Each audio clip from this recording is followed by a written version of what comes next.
The names of the people involved in this story has been anonymized to protect their privacy. The cabin stood deep in the heart of the woods, a solitary sentinel amid a sea of ancient trees. A thin wisp of smoke curled up from its chimney, fading into the gathering dusk. Inside, Sarah sat huddled by the fireplace, her knuckles white as she clutched a flickering lantern. It had been a week since she arrived at the cabin to escape the noise and chaos of the city. The tranquility of the forest had welcomed her with open arms, but as the days turned to nights, a growing unease had settled in her chest. She dismissed it as mere paranoia, the product of an overactive imagination. But tonight, as the shadows deepened around the cabin, her unease had ripened into full-blown dread. She had heard whispers in the rustling leaves, seen fleeting figures in the darkness beyond the window panes. And now, as she stared into the fire, she couldn't shake the feeling that she was being watched. The wind howled outside, making the trees sway like ghostly dancers. Sarah wished for the warmth of morning, for the reassuring embrace of daylight.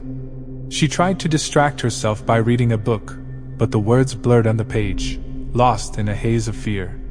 With a trembling hand, she picked up her phone and dialed the only number she knew by heart, her friend Lisa's. It rang twice before Lisa's voice crackled through the line. "Sarah? Is that you?" Tears welled up in Sarah's eyes. "Lisa, something's wrong. I'm scared. I think someone's out there." Lisa's voice was filled with concern. "Calm down, Sarah. Tell me exactly what's happening." Sarah relayed the strange occurrences of the past week, the unsettling feeling of being watched, the whispers in the night. Lisa listened intently, her tone growing more serious with each word. "Sarah, you need to call the police. Tell them your situation. I'll stay on the line with you until they arrive." Nodding, Sarah hung up and dialed 911. She explained her fears to the dispatcher, her voice quivering as she described the eerie events that had plagued her since her arrival at the cabin. While she waited for the police to arrive, Lisa kept her on the line, offering reassurance and comfort. Minutes stretched into hours, and Sarah's anxiety reached a fever pitch. Every creak of the cabin's wooden walls seemed amplified, every gust of wind outside an ominous omen. Finally, the distant wail of sirens pierced the silence, sending a surge of relief through Sarah's trembling body. She peered out of the window and saw the flashing red and blue lights approaching. The two officers, a middle-aged man and a young woman, stepped out of their patrol car and approached the cabin. Sarah opened the door, her eyes pleading for help. "Ma'am, I'm Officer Ramirez, and this is Officer Anderson," the older officer said. "We received your call. Can you tell us what's been happening?" Tears streamed down Sarah's face as she recounted her ordeal, from the first whisper in the woods to the eerie figures she had glimpsed. Officer Ramirez listened attentively, his face growing grave. "We'll check the perimeter, ma'am," Officer Anderson said. "Just to be sure." As the officer stepped outside, Sarah clutched her phone, waiting for any news. Lisa's voice crackled through the line, offering support from afar. Minutes turned into hours, and Sarah's fear deepened. She couldn't hear anything from outside, no sounds of footsteps or voices. Her heart pounded in her chest, and she began to fear the worst. Finally, the officers returned, their faces etched with concern. Officer Ramirez cleared his throat before speaking. "We didn't find anyone around, ma'am. No sign of intrusion or disturbance. We'll patrol the area for the night, but it might just be wildlife causing these noises." Sarah's relief was palpable, but doubt lingered in her mind. She thanked the officers and watched them drive away, promising to call if anything else happened. With the cabin once again cloaked in silence, Sarah hesitantly hung up the phone and tried to return to her book. But the unease still gnawed at her. She couldn't shake the feeling that someone, or something, was lurking just beyond the trees. Hours passed, and Sarah's fear began to subside as exhaustion overcame her. She decided to retire to her bedroom, leaving the lantern by her side as she climbed into bed. The clock on the wall ticked away the minutes, the only sound in the cabin. Just as Sarah began to drift into an uneasy slumber, she heard it, the faintest of whispers, like a sigh in the night.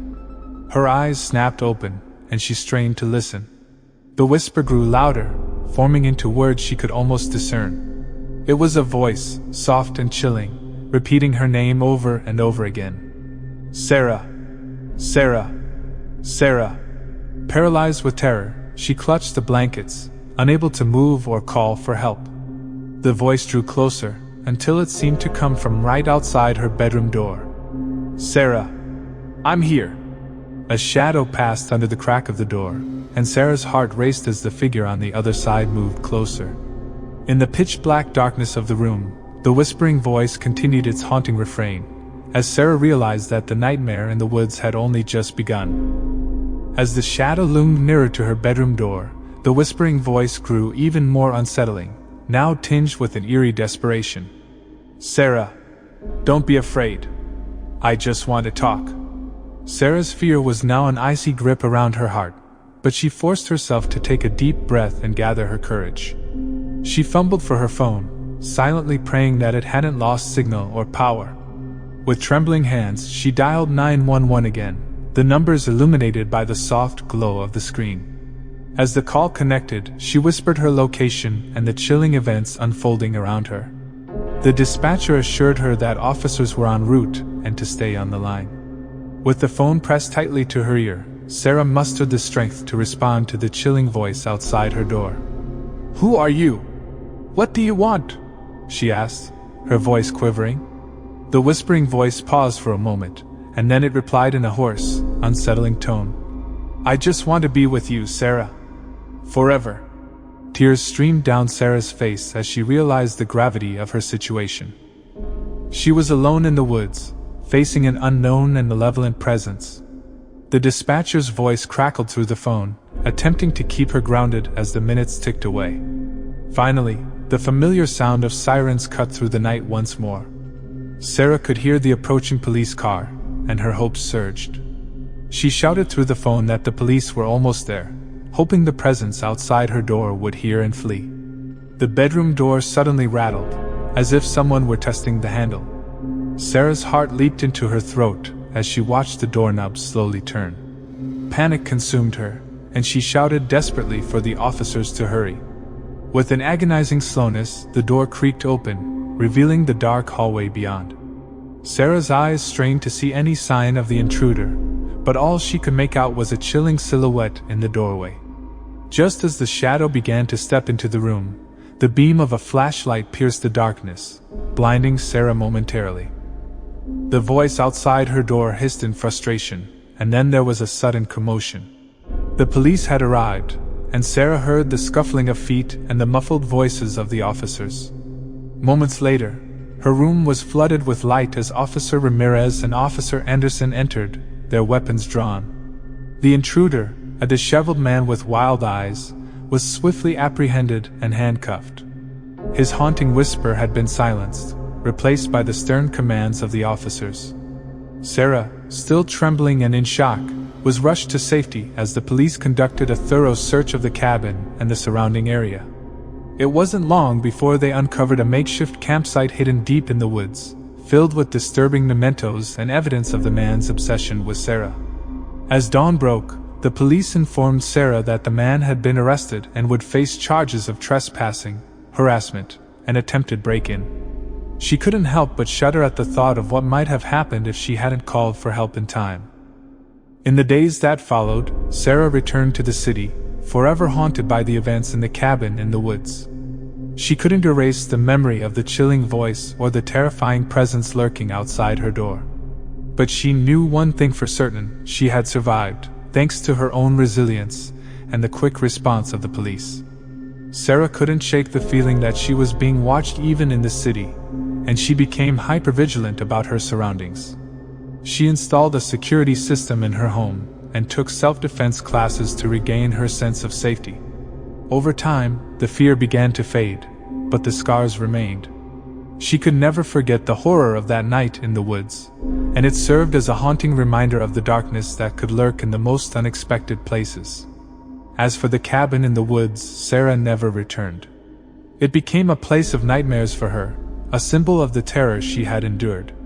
She couldn't bear to set foot there again, and she sold it to a family seeking a peaceful retreat, hoping they would find the tranquility she had initially sought. But deep in the woods, the trees whispered secrets of the past, and the shadows held memories of a presence that would never truly be gone. The cabin would forever be marked by the horror that had unfolded within its walls, a chilling tale of a night when Sarah had been stalked by something far more sinister than the darkness itself.